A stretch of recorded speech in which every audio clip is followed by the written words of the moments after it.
And welcome back to the Game Informer Show. I'm still here. We have a wonderful panel of guests sitting on a very tiny couch. We have legendary Tim Schafer. Is that the way you prefer it?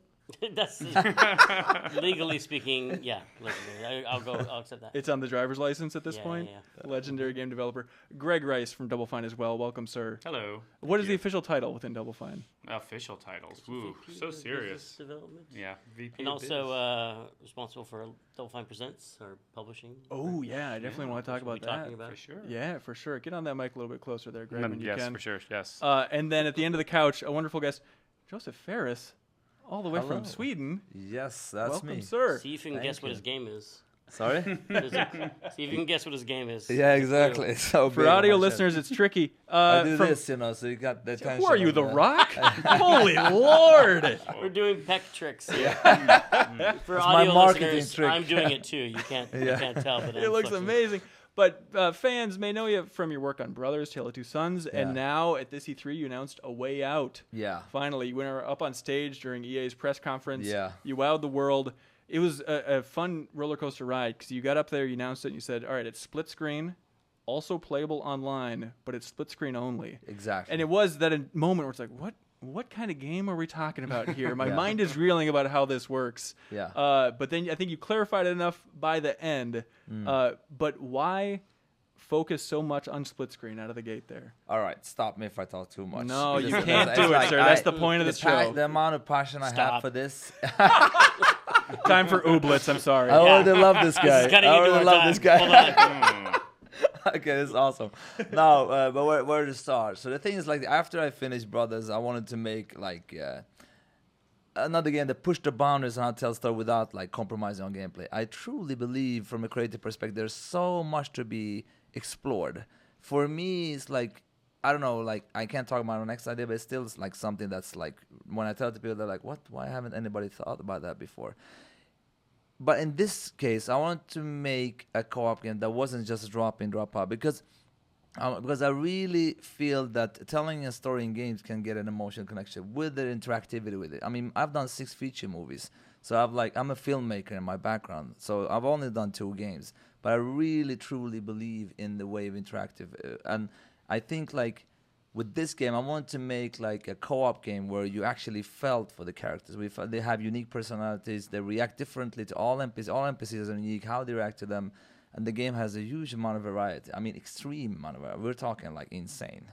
This is what I'm trying to wrap my mind around, because I remember it wasn't myself, but I funneled a question to the person that was interviewing you in an afterwards section talking about Brothers, and I was explaining like, hey, me and my girlfriend, we played Brothers, and we thought it'd be fun if each of us took like one joystick and played us through a section. And I think your response was like, no, absolutely not. Do not play it that way. Like, it should be like, hey, play your way. But you're like, that is sacrosanct to everything Brothers is. And so now it's fun to hear you come out on stage and say, co-op, baby, this is the future. No, Brothers was extremely significant because that was part of the whole design. Yeah. And this is part of the whole design. It was designed from day one. That it was the cause. I mean, many people told me, "Are you crazy?" I'm like, I don't care. That's what the way I work is like, if I feel in my heart, that's what will happen. I am like, even if they gave me like $10 million, like I would say no, and I can guarantee you this. That's the way how I work and how Hazelight will be. Is it because you think the co-op market is still untapped, or have you had like powerful co-op experiences that you're trying to No. rekindle I don't here? even think that. I think like, what do I want to play? And then I go with it. It's an extreme belief in power. I've been saying this every day to my team. Like when I come into my team, every day I say, let's fuck shit up.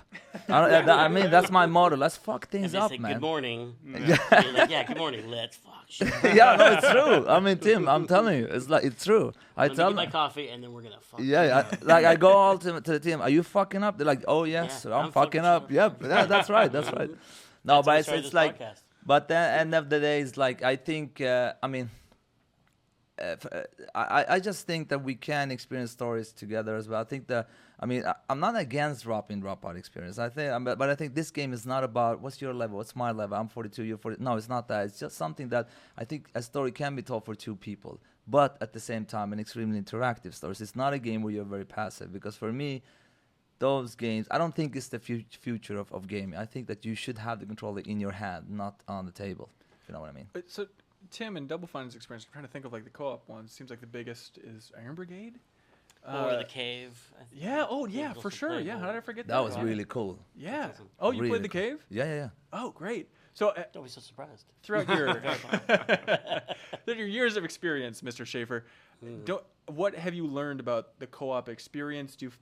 Personally, I feel like it's just an avenue for people to just make each other laugh, and trying to force a narrative into a co-op experience is really tough because you're so easily distracted by your real life friendship. But have you learned any lessons about co-op design throughout your years? We've talked about it for certain games, and I'd love to do it just because I like playing games with my daughter, or I like playing games with a friend, and they're always really fun experiences. But when you're doing a crafted narrative, there's a lot of challenges, and with the way out, you're just like, you know what, we're just gonna actually do this thing, which is like a very bold decision. Like, we're gonna do split screen all the time, right? And so because that, you think about it sometimes with these, like an open world game, if you wanted to make a game like Zelda or something co-op, you'd be like, well, we'd have to do like something crazy, like have it split screen the whole time or something like that. And that's why it's cool that you're just saying, yeah, we're gonna be split screen all the time. Because it's just a whole new set of challenges. But if you're making, it has to be your game's number one thing almost. It's so challenging, and that's why.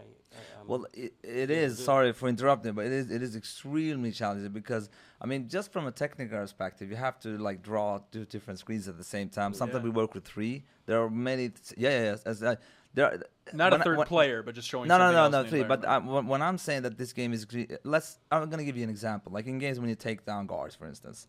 Like you do it normally 500 times. In a way, I will do it like 7-8 times, and that's it. We have a full-fledged third-person shooting mechanic. We only use it when it makes sense in the story. We have sections where, like, there's a scene, I can show it to you on my cell phone later, where actually one of the players have a side-scrolling, almost fighting game. It goes on for 1 minute for one player. It's over 300 animations, only used there, nowhere else. So it's great. The demo we're showing now, people play it in 5 minutes. It took us 3 months just to do that. So it will never come back again. So from a developer perspective, it's quite crazy. And also, when you're doing a single player, you guys know this. You're way more experienced than I have, but it's way easier to control the pace. Like when the character is there, you can trigger an event or whatever, and so on. So you can.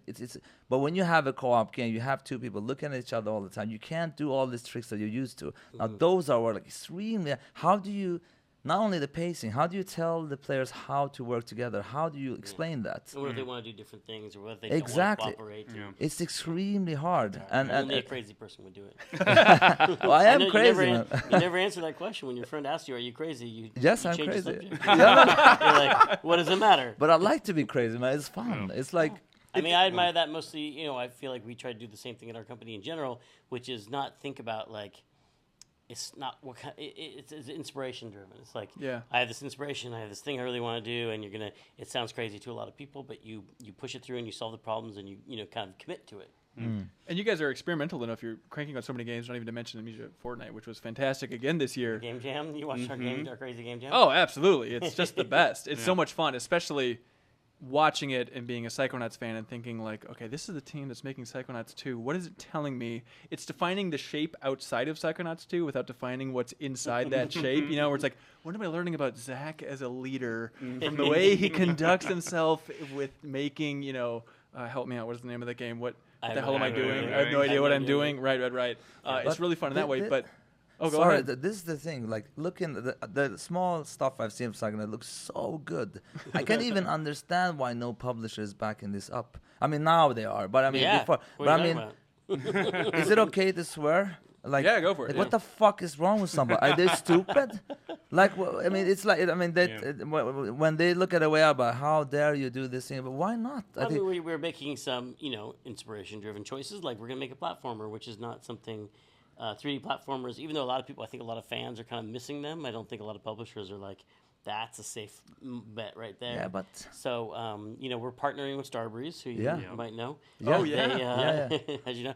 And we also did crowdfunding for it and are using our own money, so we kind of, we try to be really creative with our business side of things as well as our art side. So I'm really looking for the stuff I've seen is going to be really cool, I think. Awesome. Well, what do you think of your experience working with publishers so far, Joseph? Because you're partnered with EA in a bizarre new venture, but they're giving you a thumbs up the entire way? From day one, I told them, this is the way it's going to be. And I have full creative... They can't even... Look, if they... This is EA, okay? Like the guy sitting in the chair. yeah, the guy Yeah, sitting in the back. Nobody tells him what to say, what to do. I don't have. I mean, they gave me script, and I'm like, fuck that. I do what I want. I say what I want. I have full creative control. They can't do anything. They're being super supportive. I actually have to say that, from my experience now, that EA sometimes gets more shit than they deserve. And we all know that in the industry, people jump around all the time. EA is just pretty much a brand name. I mean, everybody can fuck up. Everybody can be greedy sometimes. They've probably done some really bad choices. At the end of the day, they've been super supportive. Really, with full credit on nothing. So what is the partnership there? Are they paying for the game? Where is this coming from? that's pretty much it. Paying for the game. Tim, how does this work in your history of the industry? They funded Brutal Legend. Yeah, absolutely. But the thing, you know what Patrick Sutherland said on stage? That they give all the money to the developer. That is true. We have 100%. No, Tim, it's true. It's true. We have, I'm telling you, 100% of the income goes to us. 100%. So what do they get out of it? They get out of it because they're trying to prove a point that we really care. But you have Andrew and Patrick are like the top level at EA, and they are passionate guys. They're super cool guys. I mean, I know them personally. They're really cool guys. They just want to do this. I mean, it's not a super hype. I mean, we have very little money in a way. I think we're breaking some kind of a record with what we're doing in this game. Yeah. But still, I think they're doing it because to show that, we really want to do these different kind of games. Super supportive, really. Yeah, there's a lot of different types of publishers out there now, and people are popping up supporting indies kind of everywhere. But it's different for everybody, for sure. And it's changed, I think. I don't know if it's just crowdfunding, but definitely after crowdfunding, there's been a lot of, you don't have to take the horrible deals you used to have to take in the old days, where it was like record companies where you'd have a hit record and be like, why aren't we making any money? They're like, it didn't make any money. Yeah. And you're like, wait a second. That's the kind of the old-fashioned entertainment industry contract. And I feel like, nowadays, we've been self-publishing, we have our own money, we have crowdfunding money, we have options, so you don't have to take bad deals, but so you only work with publishers that offer you good deals. Well, Tim, I didn't make any money on Brothers, just to let you know. Not to hint at things that come for Psychonauts too. But so how does this, do you feel in any way, Tim, now tell me if this is a stretch, with the Broken Age Kickstarter, do you feel like that has loosened the pockets of publishers like EA, where they realize, like, hey, we have to be cool, we have to be a little more lenient? Do you feel like there's any causal relationship between your guys pioneering with crowdfunding and now the relationship that EA has with Joseph? Well, I mean, I think that it's people have more options for getting their games done. Yeah. And I think some of these publishers love it because, like, oh, someone else is paying for that. We don't have to pay for that. We can help you distribute it. We can, be involved, but we don't. They're always happy when someone else funds something. I think everything's just changed too in the last 10 years with indie scene popping up and with digital distribution. There's just so many games out now that there needs to be like people who support those because they see how much success that some of them can have. These indies can really break out and have just as much, if not more, success as AAAs these days. Yeah. So you never know where the next potential huge hit could come from. Well, what have you learned in your publishing efforts so far at Double Fine? We just kind of treat it like it's extensions of Double Fine and just try to support the games the same way we would our internal games. So there's certainly a flavor. It's always a unique brand. You're doing Ooblets now. What are the other ones on the docket? Yep, Knights and Bikes, and then Gang Beast is about to come out. We just did everything with David O'Reilly and Nog with co-op. So I think a lot of it is just picking partners that we're excited about working with, that we know have a vision and something that they've already kind of figured out on their own. So we just kind of let people run with their stuff too a little bit, and then just try to help slot in and find ways to talk about it that feel different and unique and really highlight the developers. So where do you see your guys' role? Like, what kind of developers are you courting, and when do you realize, like, when a company like Double Fine yourselves realize, like, we have to go to another company to maybe help publish this game that we're working on? Like, I'm trying to figure out, is it just a spectrum, and when you get to a certain budget, you guys realize you need to go north and work with a bigger publisher? I mean, our internal teams are pretty big, and we're in San Francisco, so things are just a little bit more expensive. So the kinds of budgets that we need for Double Fine games are kind of beyond our means in full. So we just do things like Tim was talking about, where we crowdfund and we have some money we can put in, and we find publishers who can kind of fill out the rest. But there's just a lot of teams out there that are 1 or 2 person teams that are doing something really awesome that doesn't need a ton of money, and I feel like that's where we can step in. But we also just have a lot of things going on in the studio that are more just trying to support the indie scene. Yeah. Things like our Day of the Devs event that we do up in San Francisco every year. So we're just always trying to look for games that are inspiring to us that we can try to help support, whether it's formally with Double Fine Presents or just kind of an informal thing too. And what do you guys get out? Do you just feel like you're passing along good vibes and some of the lessons you guys have learned along the way, or what's the net benefit for Double Fine, do you think? It definitely started as that, just trying to surround ourselves by people that we were inspired by and help just pass along some knowledge we've gotten. But it's kind of become its own little business thing. As much as we've tried to not become a publisher, it's kind of a publishing business. And you're still involved in Fig as well, right? Like, how does that overlap? Is that just something that you're involved with, Tim, or Greg? Are you involved with Fig as well? I'm mostly like an advisor and talk about the games that are coming up in the pipeline for it. And we had a great experience using it for in its very early days for Psychonauts 2. Yeah. But that's just another avenue. Crowdfunding and the publishing they're doing is another avenue for indies. And other Slacker backers for Fig. Now we have a whole new thing. Yeah. Hey, Joseph, I want to focus on something you said earlier. I think it's really interesting where you talked about the amount of variety in A Way Out. Because I heard a story once about not Tim Schafer, Jesus Christ, about Steven Spielberg. Basically, I get those same person person confused all the time. They both have beards. You look. They're both terrified You of look sharks. the same. Legends. Anyways, but Steven Spielberg working in video games and specifically on that LMNO project that never came out. Yeah. But I heard that he would be in design meetings and he would pitch like, okay, now for this sequence, there's going to be a whole crazy thing where a character is going to crawl into a row of tires, then that thing's going to roll down the hill, then they're going to get out and keep on running. And the designers are thinking like, if this is gameplay, the games don't work that way. You can't just do a series of one-offs. And that seems to be the avenue you're going for. So I'm wondering how much of that is just a film mentality going into games.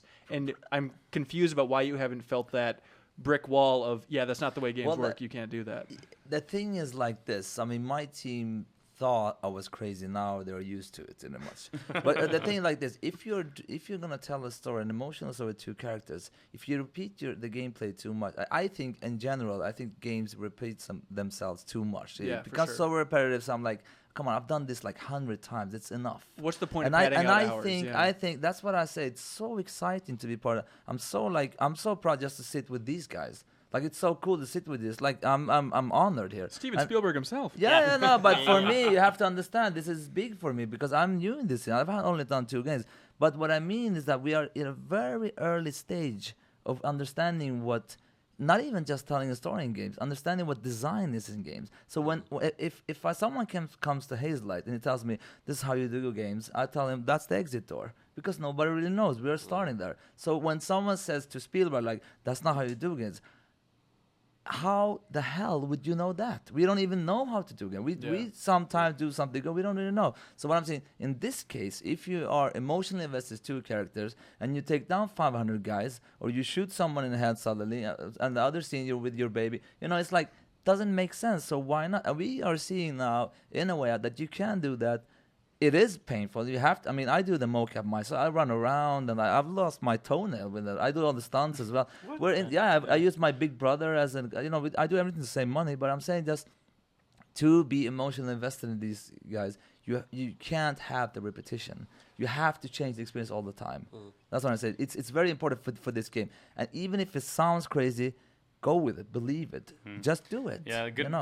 Recently, What Remains of Edith Finch did that a lot, and I loved it. I loved that. I talked to those guys a lot during development. They're like, we're doing all the things people say not to do in game development. We're like, everything is a one-off, nothing is reused at all. But I loved it. It works if you can scope it, right? Yeah. I mean, you say, you don't want people to say, no, you can't do that. Isn't that just a producer somewhere looking at a spreadsheet, looking at the numbers and be like, you guys, financially, we cannot do this. You cannot have this much variety. Probably it's crazy in a bit, but I think in general, you can do way more than you think. Because in a way, you're also, because if you're doing a game like normally today when you have one mechanic, let's say you're a shooter, you have to do that mechanic super polished because that's your game pretty much. But if you're doing a game with a lot of mechanics, people are more forgiving, I think, because your experience. I mean, if you play something that feels okay, but the variation kind of forgives it. You don't have to super polish every mechanic. Yeah. So I think in that sense, players are more forgiving. You know what I mean? Do you think the industry is just, I don't know, I feel like Bungie and Jamie Griesemer and whatnot have really pioneered the concept of 30 seconds of fun that you then repeat? Do you feel like the industry is maybe too entrenched in that mentality of let's just get our 30 seconds of fun down and let's repeat it again and again and again? I understand in adventure games that's a tough thing to just have a repetitive nature. I've been doing one-off stuff for a lot of years. Yeah. And it is hard. And in some ways, I think actually one of the advantages of Joseph, coming from either outside of the games industry or you can ask for things that have been assumed to be crazy for a long time. People are like, oh yeah, we just don't do that. That's just not how it's done. It's crazy. And then you come in and be like, why can't we do it that way? And then if you are in a position where you can actually make it happen, it just leads to an innovative thing in a game that people have avoided because they wouldn't want to take a step like split screen only or something. A step like that. It's really but I also say, sorry to interrupt you, but I also think from a person, because some people like say, my background as a filmmaker is good, but sometimes they have used filmmakers in games, but they are so different. I mean, one is a passive medium, another interactive. So the thing for me is because I've been playing since I was a kid, so I know what I want and what I like. So that's the difference. And I think it's almost like telling a guy who writes a script for theater, tell him write a movie script. That would be nuts because it's written in totally different ways. And that's why I'm saying we can get inspired from movies, but they're totally different things, And I feel bad. It's funny. I feel bad for Spielberg, but because I'm his twin basically. But I feel a little bad because I feel like knowing enough about him to know that he's actually really smart about games. He plays a lot of games. Yeah, for sure. And when I worked at Lucasfilm, and George would send him copies of all our games, and he would play them. He'd call for hints and stuff. And really, like really Monkey Island stuff like that. He called for a hint on Day of the Tentacle. And I talked to him. And my god! And his son, and he's really legit gamer, and I think he had ideas probably that were, I think I have my hunch. Wasn't there in the meeting, so maybe they're absolutely crazy and stuff. But I have a feeling they're probably like, maybe there's some interesting ideas there, but someone was like, that's crazy. This is some film director coming in here and telling us this is crazy. But what you're describing didn't sound that crazy compared to Uncharted 4 or driving a Jeep down a hill and crashing through an entire city in that game. But I wasn't there, so in case you were working on a game with him and you're mad at me now, I wasn't there. But I like it. So I'm, he might say like, oh, someone might tell him like, that's crazy, you can't do that. Whereas Joseph's in a position to be like, I don't care if it's crazy, we're doing it. Yeah, and the technology's evolved too, right? Like now these definitely. engines have so many things built into them that you can use and extend on your own pretty easily. But I think everything worthwhile always sounds crazy at first. Well, I think of like you make a big point in the fantastic Two-Player Productions documentaries that you guys have been releasing and whatnot, of saying how important it was to you to have Scott Campbell and Bagel involved, just on the art direction, have people that aren't involved with games because you want a distinct look for the games. So how have you learned over the years that process of bringing people from outside the games industry into the games industry, and how long does it take before they become numb and fall? I mean, it's tough to say Bagel's falling into a groupthink mentality, but do you think there is still a little bit of that, of once you start working in games a certain amount of time, you just realize like, okay, let's get in line, let's make these open world experiences, let's move on? Well, a lot of game development is solving problems with the time pressure, and once you've found a solution to something and you're under the gun, it's harder to choose a solution which is completely unknown compared to like, I know this works. Yeah. We can wrap this up by Friday if we do it this way, And to like, well, let's hold on till next Friday because we can do it this other way. It's scary, and it puts a lot of people at risk of like entering into a big crunch mode or something, that's really painful. So, but I've seen both. Like at the beginning of Psychonauts, I came up with a really, I think, unique looking game because we brought people from outside the games industry. But we also struggled a lot with executing on our art because we didn't know like, well, how do we make this crazy psychedelic effect happen with polygons and pixel shaders and all the new things we had that So you really need a mix. You need a mix of both of people who have like, figured out how to make shaders work, and people who just have ideas that no one's ever seen in games before, and kind of get them together and get them working together. And I think that's the best team, is like a combination of all those talents. And hope they get along, and hope no one says no to the other person too much. That's the personality thing. You gotta. I mean, really, we've tried to avoid at Double Fine like people who there are people who are naysayers or just say things can't be done before they try them, and I think you just have to avoid those people. Are there the people looking at dollar signs, though? Well, no, I mean, it's more a mentality of, like, those people who, like, just aren't interested in those kind of challenges, but there are other people who you talk to about, like, what, I've never seen in a game before, and, some programmers will be like, oh, that's true, I've never seen that in a game before, and, if you start talking about the solutions, they'll just wander off, and then they'll come back, and you know what? I came in this week, and I figured out how to do it, and I did it, and there's people who love hard challenges, and I think they rise to that kind of challenge. Yeah. Joseph, are you all in on games at this point? Do you ever think there's a world where you'd want to go back to film, or do you think it's just a more interesting medium at this point? It is way more interesting. I mean, there's so much to explore here. I mean, I can't even talk about my next idea, but it's something that if I tell you in 1 minute, you will go like, oh, shit. I mean, that's how you react. Because for me, it's like I always go like, I never think of like, okay, how will the people think about this? I just like think, okay, this is what I want to see. This is what I want to play. Boom, I go with it. So it's always like that. So, but there's so much. I get surprised that we don't see it more often. Innovation. I don't think it's innovation just for the innovations. I think innovation doesn't necessarily have to be very small, weird, like indie title. It could be something even very commercially. I mean, I think A Way Out could be actually a commercial hit also.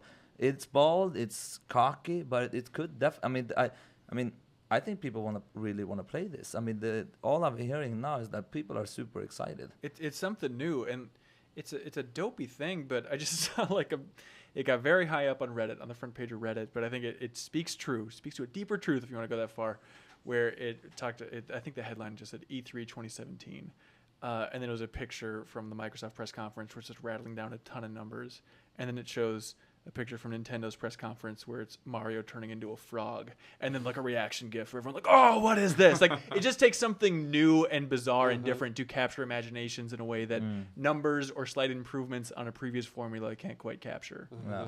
I think at the end of the day, that's the same thing with the movie industry.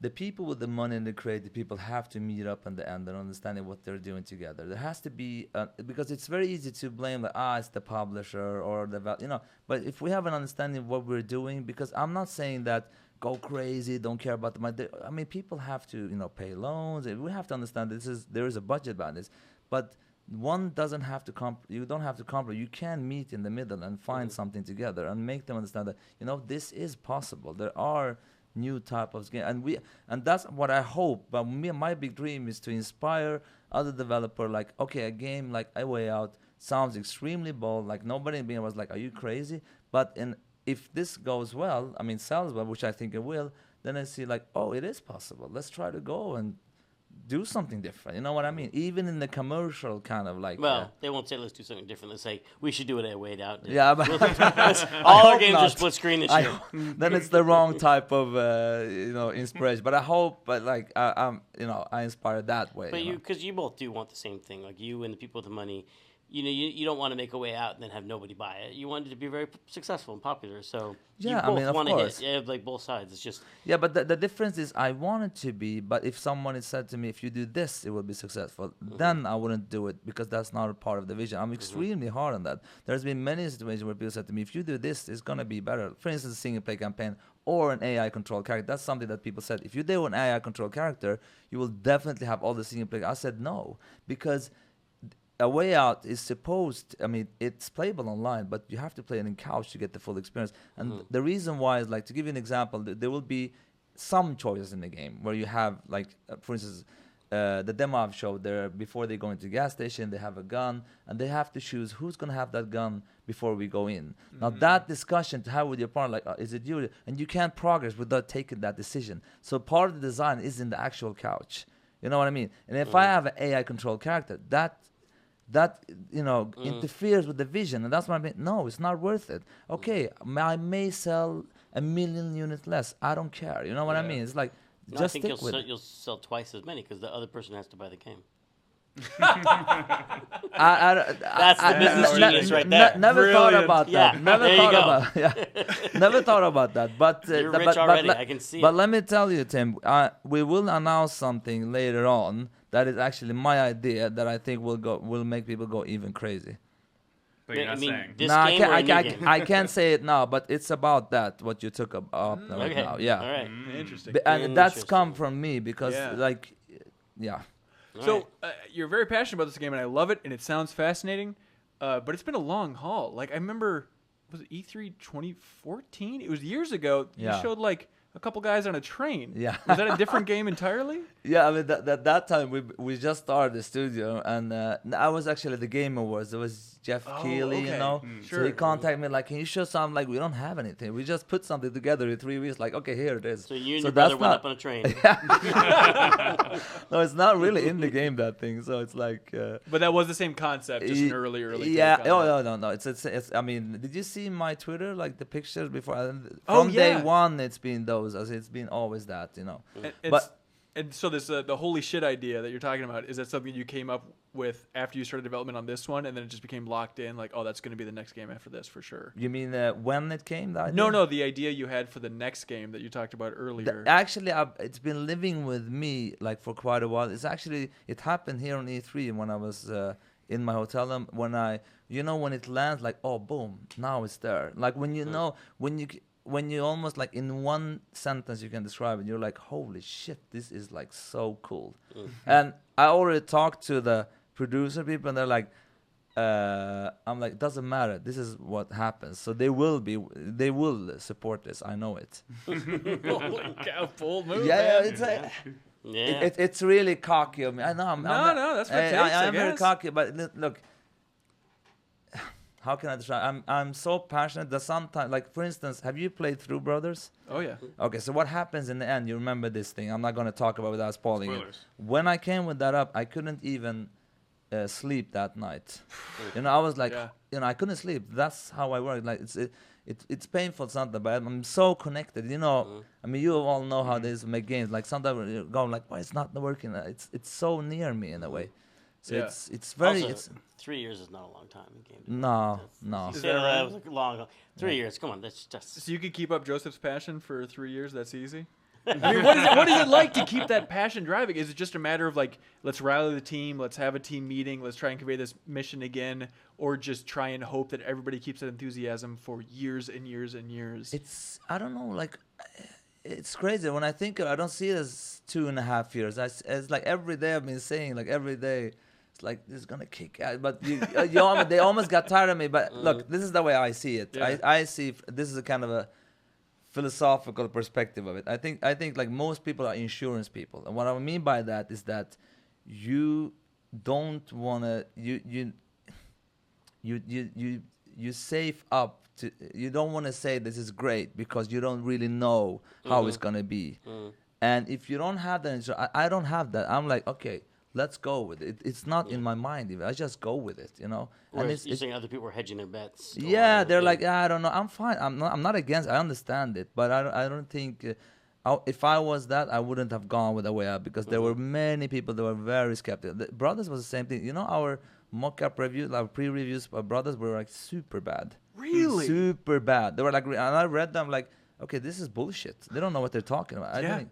So and those pre-reviews can be very accurate. I mean, like they can be quite accurate, but this time they were totally wrong. So Brothers take them or leave them? Like, what is the it's conclusion like, for that review if not? Yeah, holy but it's cow, like, this is amazing. but Last of Us had the same thing. Oh, is that right? Yeah, not that bad, but they definitely had not that good pre-reviews.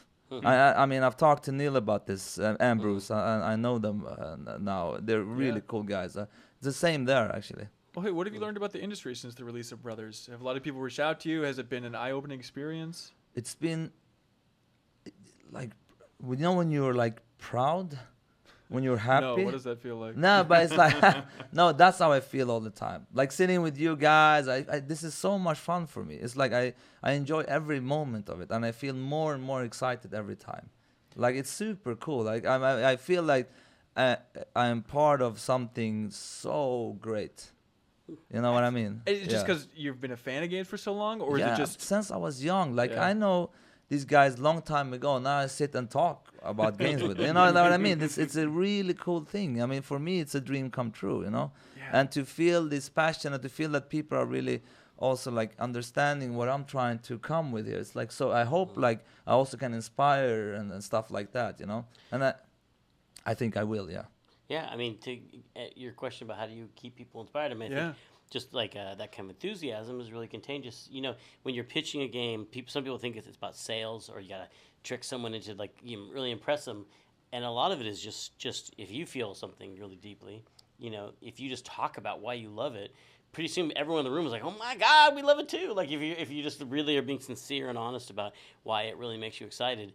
People can't. It's contagious, and people get excited, and they either want to fund it or your team wants to work on it. But you say it when you pitch the game to them, but then you often find yourself having to say it over and over and over again, even if you think you're repeating yourself.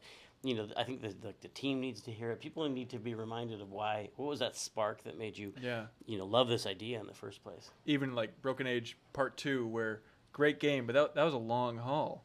And you could, I mean, I don't know how much of it is. 3 years is like a blink of an eye. I guess so, but even in the editing of the documentary, which is so amazing, you can feel by the end, it's like we're still enthused about the game, but everyone's not clinking drinks and celebrating on the sidewalks anymore. You know, it's like we just got to get this thing done. That was a different thing based on just that period of the internet and misbehaving people and just the way. And the nature of the documentary being like released monthly as we went, so people were aware of everything that was happening all the time. Yeah, we're still filming all that stuff with Psychonauts too, but we're gonna show it like later on in the process. Yeah. Instead of showing it early, where people were like, "I hated what you did last week." You know, that we got that in the forums. Like, I don't like that animation you just did. It's like, oh, maybe we're still going to be really transparent because that's part of the mission that we really believe in. But we're going to time it a little differently. But this is the thing. I just want to add something, like, because we're talking about development. You're saying 3 years, nothing. Actually, getting back to my film, I mean, I've done 6 feature movies. It's nothing compared to that's a walk in the park compared to making Is a that game. right? Yeah. Yeah, because it's a passive experience. And when you're doing it, I sometimes like say, imagine that you have your audience running around on set, touching your actors, touching your camera, running around. Because most of the work you do is and they're drunk. Exactly. Yeah, that's And even a playing with a better one. buddy. Yeah, that's a good one. Yeah, and they just armed. run around, and it's like so hard. And even like I understand that when a game is not good, it shouldn't be received good, sure. But it's still like when I see a game like have really bad reviews and stuff, and especially when it's a big game, it hurts me in the heart because I know how hard people work for this. Yeah. But I'm not saying it shouldn't happen, but it's still like I know like what you guys know like I mean. I say like I have passion, but it's extremely hard work to make it. It's crazy. And that's why we make that documentary. We release a lot of footage of what we do. Just so I just want people to know, not to feel sorry for us, but to see like how much care goes into these things. Because people often their feedback is like, "Oh, he's lazy. Devs, why didn't they enable multiplayer? Why didn't you write an AI guy so I could break into jail with an AI? They're lazy. Why is he so lazy? Why doesn't he care? Just like if they could see like how like a whole team and how they put their whole heart and soul into it." And you think overall it results in fewer questions, or does it break even with people saying, well, why didn't you do this animation in a different way versus like, well, now I understand why they didn't add multiplayer, but now I have more nitty gritty questions. We see a lot more like now people in the community correcting each other. Like sometimes it'd be an article, they get something wrong. You see someone who watched the documentary being like, well, actually they did that because of this, I think I know that from firsthand experience. Yeah, that's a fun time. Joseph, what do you think about transparency in game development? Is it something Hazelight is Are you interested in the documentary, making a documentary? Yeah. Two players, great. What they have free does time. transparency mean? I don't know. Like pulling back the curtain to letting people. We have a film crew in our office that films us making the games, and we release documentaries. You're really looking in front of the camera. Because I like a lot of attention. I just need a lot of attention. No, but you're like the funny thing, like because you started all the Kickstarter stuff. I mean, we were early. We're very early. Yeah, that's what I mean. But you see that other developers tried to do your thing, and I thought it was like, I don't know if you know who this Conor McGregor is. You know him? Conor McGregor, that UFC fighter? No. Okay, but he's extremely colorful, and he's like talk shit. And everybody's trying to be like him, and you kind of feel like, what's going on? I kind of feel like a lot of people is trying to do what you're doing from the camera. It's not really working, I would say. Trying to be funny, but you have. Is he good at it, or he's good at it, and others trying to be. So I feel Spielberg and I get confused with him a lot. We get all confused with him a lot. But definitely, actually, I will open up. I mean, I tweet sometimes like the sketch. I have like when I have a lot of stuff. So I would love to do. I would love to show people, and it's like Tim said, it's not to feel sorry, it's just to understand. And again, if you think a game is bad, it's fine. Think that. But understand what type of critic you're gonna give. Like say it's bad, but understand what's behind it and why people are doing it. Or if there's like 3% of the game that really drives you crazy. Yeah. You don't know like how much work went into getting the 97% of it working great. Yeah. Like for instance, in a Way Out, because it's split screen, just like drawing these two, streaming everything with everything and pacing the player and like all the animations and just this like. Having things online, because it said, can I play it online? Okay, yeah, you can. But every mechanic in the game needs a special network coding. And we have a guy have been working for it for 2 years, not even close of it. And it's like so much work on that. Just to make it work online. You would think, I was also like, what, is it that hard? But it is.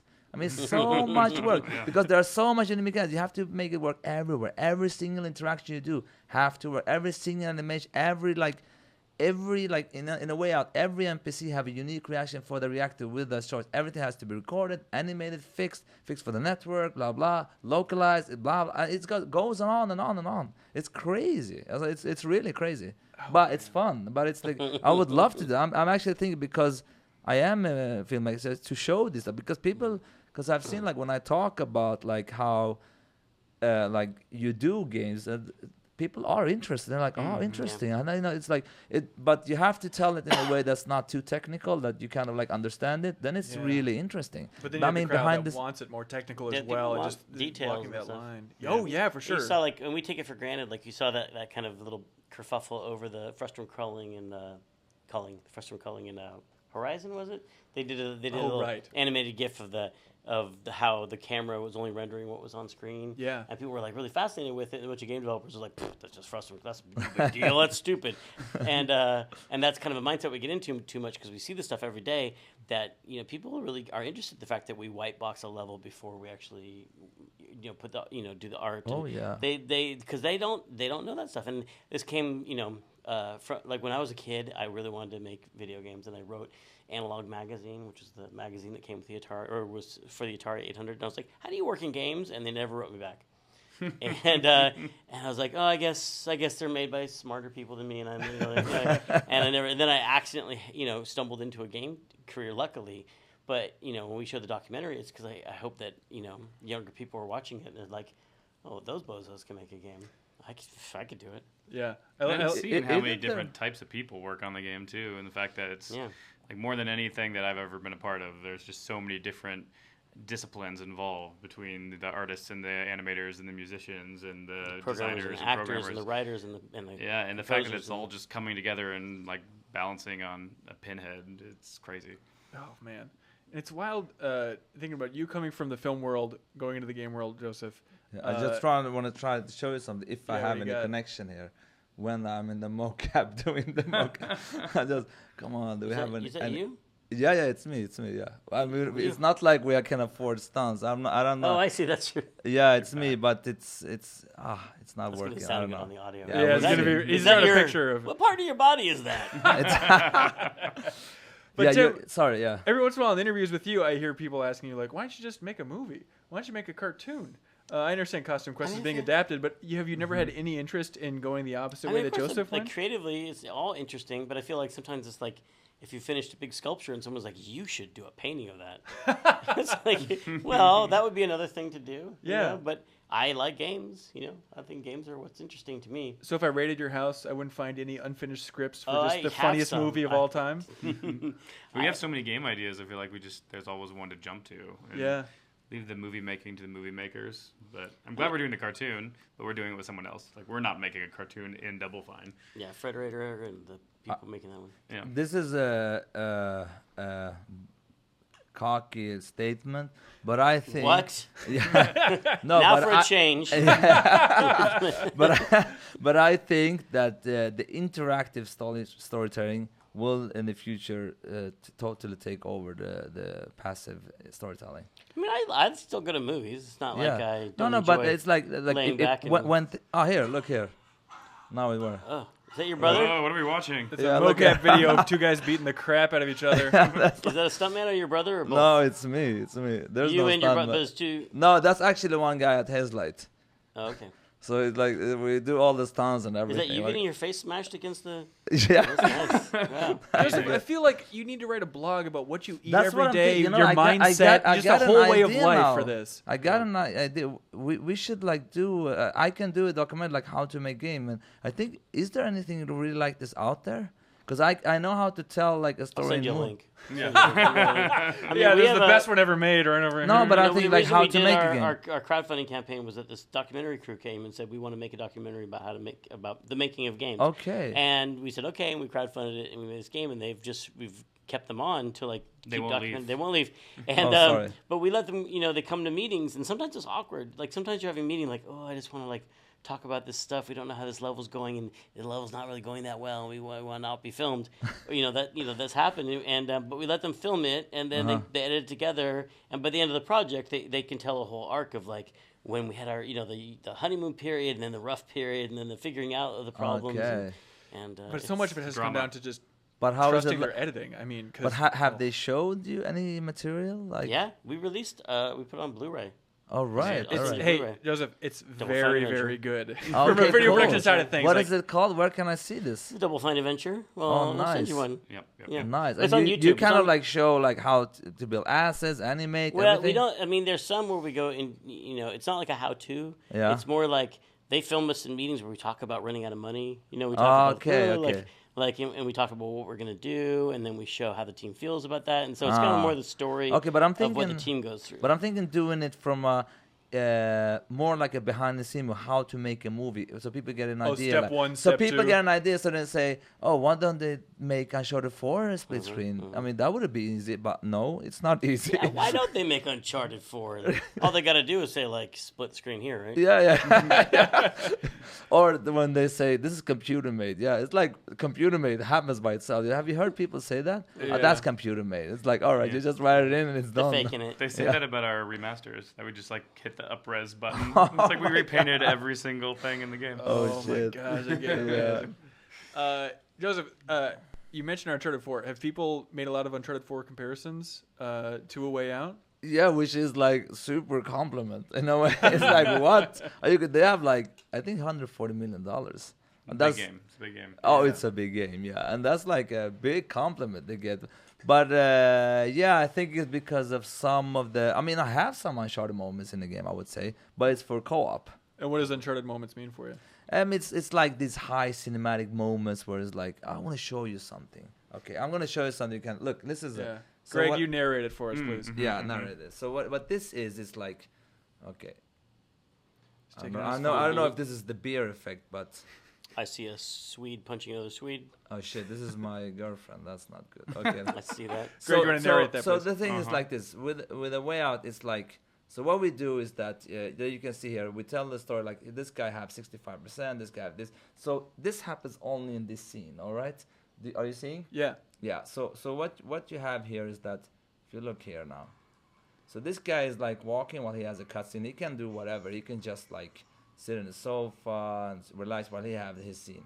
So only in this scene will we have a full screen co-op, and this is what I mean with full screen co-op. This what happens only here. So I'm gonna just speed here. So in the story here is like this is 4 or 5 hours in the game. So right now they're chased by the cops and so on. So they have to get away from that. But only here we don't use pistol. And here's why. So first you play Vincent, this guy. So like you play him. You're controlling him. You run with him and the cops. This is very early, of course. So you're running with him. And then as soon as like you do this, the camera goes to the other character. Now you're controlling him. And this will be Oh, like a full bizarre. scene. This will be a full one shot in the whole hospital going from, back and forwards all Camera the time. seamlessly flying. Yes, Yeah. but you are controlling everything. And here's actually, I'm gonna show you here. Have you Joseph talked a is lot? Scrubbing show the when this timeline. Spoilers. I'm narrating. Yeah. Spoilers. Spoilers. There's It's two true. men Yeah, you running have down the hallway. Joseph is Overall, are you scrubbing. hoping for this to be just have more variety but be a shorter experience, or Oh shit. no? You're The alright. time is that's what I'm saying. If it, oh sorry. I got that mic there. That's what I'm saying. If the actual length is not enough, which I think it is, it's definitely going to be long enough. Yeah. I wouldn't put in an extra shootout, whatever, just because it's not part of the vision. That's what I mean. What do you guys think about game length in general? It seems like we all secretly prefer shorter games. Yeah, they're I too feel like long. you guys have even talked about this. Maybe you're But I going also through. don't trust us. I call us the executive players, because we have stuff to do. We got a lot of games. You have to play a whole bunch of games, Yeah. right? You can't just sit there like I'm playing Zelda, which is I'm not trying to finish it. Like I'm just trying to like live there. And you, if I was a journalist, I'd have to be like I got to wrap this up. I got to write a review on Friday, and Yeah. and also just as developers, you have to play a lot of games just to stay current and stuff. So there's a lot of pressure on us to like finish it. I don't know if a regular game fan feel that same it's that same pressure. They Right, might they like wanna- longer. Like I'm gonna play a Mass As long as Effect it's game not and padded play- out in the right way. Yeah. But I feel like a game just talks to you. Like at a certain point, the game starts talking to you and telling you where it wants to go, what it wants to be, and how long it wants to be. Yeah. And But then your producer tells you half that. and you can know that from the inside. It's not just a matter of like once all the pieces come together in the home stretch, then you can see what has to be there versus what we could technically cut. It just seems like, to use your own beautiful drips of paint analogy that you use in the Double Fine Adventure, right? Floating dots. But floating okay. dots, same deal. But you don't know until it's all out there, right? How long it should be and what is the pristine experience that you can create. I mean, it's flexible and dynamic. Sometimes during development, you have to compromise with the reality of the situation, the time, the money that you have, but you also have, this mechanic in the game. To really learn it takes a certain amount of time. To express it, to get variety with it, takes a certain amount of time. And storytelling, you want to have this character get some time with this character. You want to develop to this point where you want this change to happen. And there are all these things that kind of and you work that against the time, the money, but also your initial design document where you're like, how many levels does a typical game? 15. Okay. There's that approach too. 15 act structure, of course. Because sometimes you do start with, that's what Grim Fandango I started with, because people complained that Full Throttle was too short. Yeah. And I counted it up and I was like, okay, there's 40 puzzles in Full Throttle, so I'm going to have 80 puzzles in Grim Fandango. Just like sometimes it's just numbers. Real quick, you mentioned Zelda. Is that just game of the year? I don't know if you've had an opportunity to just unload all your thoughts about Zelda. I do. When I first started it, I was like, I think this is a little overrated. And everyone's talking about it being the best game ever made, and I was playing it. I was like, it's okay. And then I got a certain point, maybe after I did the first Big Beast, so at a certain point, I was just like, wait a second, this is just it's a really magical world. It's just like just being in this wild world where I start to look at the environment in a way, because maybe it's the Korok seeds, or maybe it's just the variety of different things you just discover while you're going around this open world where you just don't know what's going to happen. And you know that if you have to, I have to go to that place on the horizon, I'm going to have so much fun on the way there. This is amazing. But we've talked about it a ton on this podcast. I still can't wrap my mind around, why don't other open world games offer that? What is unique here? Is it just a slightly different sensibility? Maybe coming to the open world genre from a Japanese perspective versus American or European perspective? How much is it just that new take on it versus just the beauty of Zelda in an open world? Help me understand why Breath of the Wild is so brilliant, because I agree, but what is it? I think there's a few things that they do that I appreciate, because I love big open world games, but sometimes they can feel like it's just a list of chores. Like there's just a million things on a map to discover that you're like not even really in the world anymore. You're just kind of like beelining for items on your hub and annotations. And here they like strip that from you. They allow you to like do it yourself. My mini-map. Yeah. Totally. Yeah. And it just feels like you're so much more like grounded and lost in the world. And then it's the design of the world itself. Like there's just so much intent behind the terrain and what you can see, and there always being something just like in the distance or in the horizon that you can see and point to and know that there's probably something over there, and there always is. There's always something exciting to find. Yeah, I guess it just comes back down to variety, even in an open world setting, I guess. Or just how much they trust the player to. Like the Korok seeds, like so far there's not a lot of gameplay value to them. I mean, I know there's things that you get for them, but mostly I'm walking around and I say, oh, that's funny, there's 5 rocks over there and they're almost like a circle. That's weird that there's one rock missing from that circle. And then, you go around, you go a little farther and you're like, oh, here's a rock all by itself. Yeah, I wonder what would happen if I picked that. Like the first time this happens, you're just kind of like this. No, and you pick it up, you put it back, and then poof, this magical thing happens. And you're like, I'm a genius. I'm a genius, and that I figured that out because no one told me. Because in a normal game, you'd have this like mist that would appear, and you walk up to it, press Y to finish circle. You press it, and but here was like you have to actually look at the environment and just get in tune with what looks suspicious. And that makes or just picking, because some things have mysteries to them. It makes everything have a magical mystery to it. Like there could be in one of those things anywhere. And I swear it even makes the real life a little bit more magical, because I was crawling around Sutro Baths the other day with my daughter, and I was kind of like, oh, that looks like a Korok seed is hiding over there. But you're just kind of looking at things and wondering what the story is of that old fallen, crumbled piece of concrete.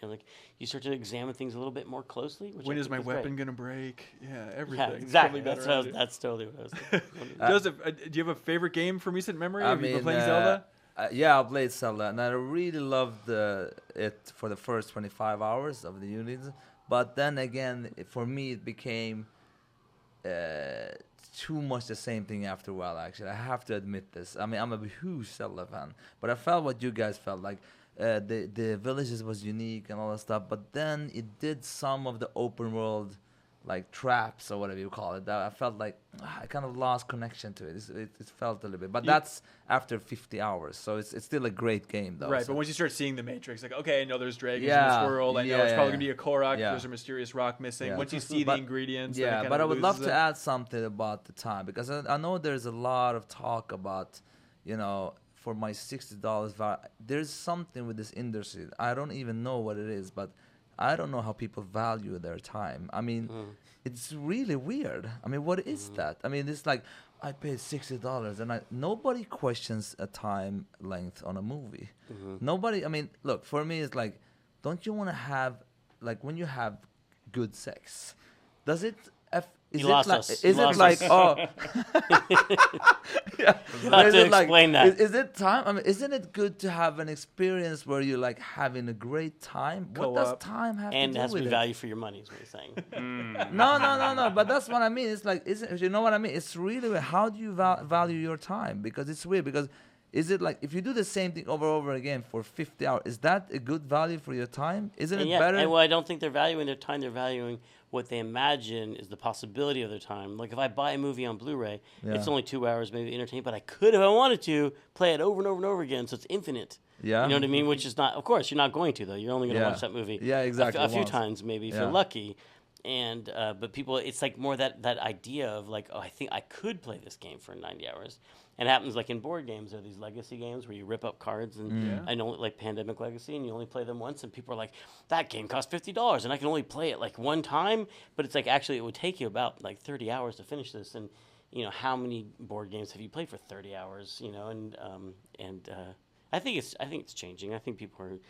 I hope so, because the only thing that worries me is that, you know, again, producers and publishers keep telling developers, like, you have to make it's not long enough, or so on and so on. And the problem is that developers repeat, you know, mechanics all the time, and the games become too repetitive and so on and so on. I mean, You restart your game, but you have to play the other brother.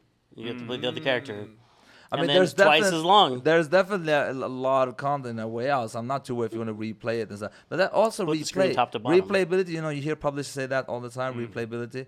But I mean, statistically, people don't even play the game once. Right. Yeah. I'm like, so I tell them like, what are you talking But they about? imagine, like, oh, but Yeah, what do you mean I can't replay this? I'm gonna. I want to think that I you know, can. sometimes how I feel. Sometimes I feel like gamers, like, you know, they want, when they want to eat, they want to have all the food on the table, but they only pick one thing. But Right. it has to be there. It's like everything has to be there. Multiplayer, online, full screen, open world. I'm like, what? It's like, you know, when I was young, I mean, you know this better, but it's like, you bought a game for like $56. You played for 3 hours, and you were like, oh my God. You were like, you know what I mean? So it's like, I'm not saying, you know. I mean, there's definitely some people out there who are like, no, I do play games over and over and over again. Yeah, there are And some. that's going to be the. But I think we're talking about the majority of people. Yeah, Most yeah, the people majority, yeah. are going to, you know, take the one grape. Yeah, I mean, I don't play through all games. I play them. Some games I played Persona 5 recently, Oh wow. Okay. and I yeah. played the first like boss or like the first guy. Yeah. And then I know, okay, it's gonna be like this, but for 80 hours more, but different. I don't know. Maybe I'm wrong, but that's what people told me. You to might play. have the ballpark of what the game is. Yeah. but If you finished, have you played it through? Or? I've started it. Yeah. Oh I'm about in yeah. that So same the first ballpark, guy, yeah. the teacher there, Right. pretty much him, and then it's the same thing. But that was too passive for me because I sat down and, you know, it's like, I don't know what's, you know, something with Japanese developers I don't understand is that when they write script, they like tell the same thing 10 times. Yeah. Like you get it, but it's like they keep telling it. It's like Yakuza is the same. It's like definitely they happening say, in- I'm going to the toilet. Yeah, I'm going to the toilet. Yeah, I need to go to the toilet. It's like, Just what? in case you missed it, go to the Yeah, toilet. it's like they're so over like telling It's stuff. definitely happening in Zelda. Like that story thing is not the strongest thing about it because they definitely tell you like, okay, you're 100 years ago, and then Ganon, and then the Guardians. They tell that story a few times. Yeah, but that's a god thing compared to Skyward Sword, where it was down to that level, but for each rupee that you picked up, it was like, hey, just so you know, this one's worth like 20 rupees. Like, yeah, I got it. Yeah. All right, I should let you guys go though. A Way Out, when's that game coming out? Early 18, I hope. You know, it's like When they're gonna done go work. fucking shit up every day. Yeah, but exactly. Okay, shit is fucked up. We're done. Fuck shit up. No, hopefully early 18. I'm just gonna like this is good for the team because they after like the success of E3 and people react to it. So I hope I can push them even harder. I told you, I was right. You see those? Everyone loved it. Look at these YouTube comments. Yeah, exactly. Now I can use that argument. Shit, Tim, you should come to Hazelight Yeah. this. It would be so nice, man. That would be so nice. I got your back. Awesome. Psychonauts 2 on the distant horizon, but Ooblets coming out soon. Other year. games coming out soon. What do you guys want to promote here? Yeah, next will be actually Gang Beasts full release finally. Of course, so there we go. leaving early access, coming out on PS4, hopefully by the end of the year. And then, next year for Ooblets and Knights and Bikes. Is Ooblets? It's a great pitch. Are they going to wrangle that entire Harvest Moon Pokemon? There's a lot of great ingredients in there. Yeah, and it's like how satisfying is each those going to are be? inspirations, and I think when you see them in their own world, it's what makes sense for Ooblets. You know, Right. It's like, Okay. It doesn't have to have the complete of all those games, but if you look at the demo, you can already see how it all fits together and how fighting the Ooblets in the wild gives you the seeds you can use for farming, and then lets you customize your house and all that. And it's it has to be just a good game in its own scale. Yeah, it's its own flavor. It borrows things from all those games, but yeah, it's their game. And Rebecca and Ben, they're a two-person team, so it's a pretty ambitious game for them. But it's crazy how fast they crank stuff out. And if you just look at their Twitter, you'll see every other day they put a GIF up of some new system they threw in, and they're just moving super, super fast. Oh, that's fantastic. Anything else you guys want to plug? Other than Double Fight Adventure, which We're not everyone plugging should watch. things. We're just talking about things we love. Chilling. God Just bless hanging you out. guys. You're just the best. All right. Thank you so much for watching or listening to this episode of the Game Informer Show. Be sure to tune in tomorrow. We'll have a brand new episode waiting for you. Bye, everybody. Everyone keep waving goodbye while I stop the video.